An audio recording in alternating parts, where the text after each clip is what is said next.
every time we have gone to buy a sofa, we have made a mistake and realized it a bit late.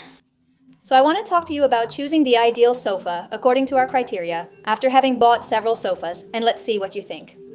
Based on the experience we have had, there are several factors to consider when choosing a sofa.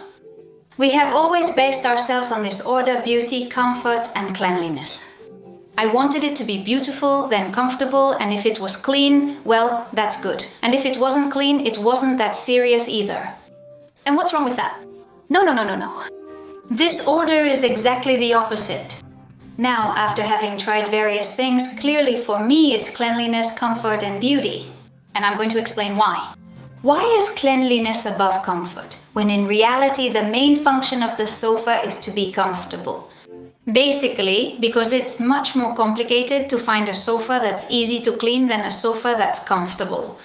Comfort is very relative and doesn't depend so much on a person, but on where we are going to place it. Maybe we don't need this sofa for the dining room, but for a small living room and so on. So, it's not necessary, or it's not essential for it to be super comfortable to sprawl out and throw yourself there. 50 hours watching television. It could be that you're just going to be there for 2 or 3 hours and you're not there all day. So we're talking about comfort being a totally subjective thing. It can be comfortable for one person, not for another. It can be comfortable for an hour, but not for 5 hours. So the issue of comfort is a bit relative. On the other hand, when it comes to cleanliness, there's no relativity. It's either cleaned well or poorly. That is it a removable cover sofa? Is it a sofa that if it gets stained, you can wash it directly? Because it's true that I know some sofas that if they get stained, you can clean them directly. That is, it's not removable, but you can wipe it with a cloth and the stain goes away. I find this perfect. But if we can't afford it because they usually tend to be of a higher price, then simply being removable and being able to put it in the washing machine, well, that's quite handy for us. Therefore, as we were saying, on one hand we have cleanliness, on the other hand, comfort, which will be relative to the area where we want to place it. Finally, we have the issue of beauty. Why do I leave it as the last one? By beauty, I mean that we like it and it fits with our stay. I leave it as the last option, basically because it can be a nice sofa and it can be comfortable, while maybe it's not the one you like the most.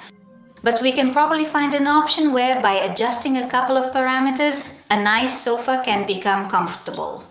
For example, the backrests. We didn't prioritize this until we had a backless sofa and vowed never again. Basically because there are sofas that you can recline the backrests and then you can adapt it to your neck height, you can leave it completely flat. What was the main problem we had? Our dining room is not excessively large, it is rather medium-small. Being a medium-small dining room, if we put a too high sofa with a very high backrest, it blocks a lot of visibility. And then the dining room, well, it looks even more reduced and does not allow you to have a wide and harmonious view of your dining room. So what we were looking for was that the backs were rather low so you could see your entire living room perfectly. But what's the problem? That our sofa is right in the middle of the dining room? Can't we lean it against a wall? Probably if we lean this sofa against the wall and put a cushion behind it, well, we wouldn't have so much problem. But in our case it has to go right in the middle, because we need a door to go out to the roof terrace. So we needed it with 100% backing, but there are several backing options. So we opted for the issue of the inclination of the backrests. There are sofas where they have them fixed and you just lie down and that's it. They also tend to be taller on the back side. There are many backrest designs, but this one in particular. What you can do is lay it down, tilt it completely and start lifting it up.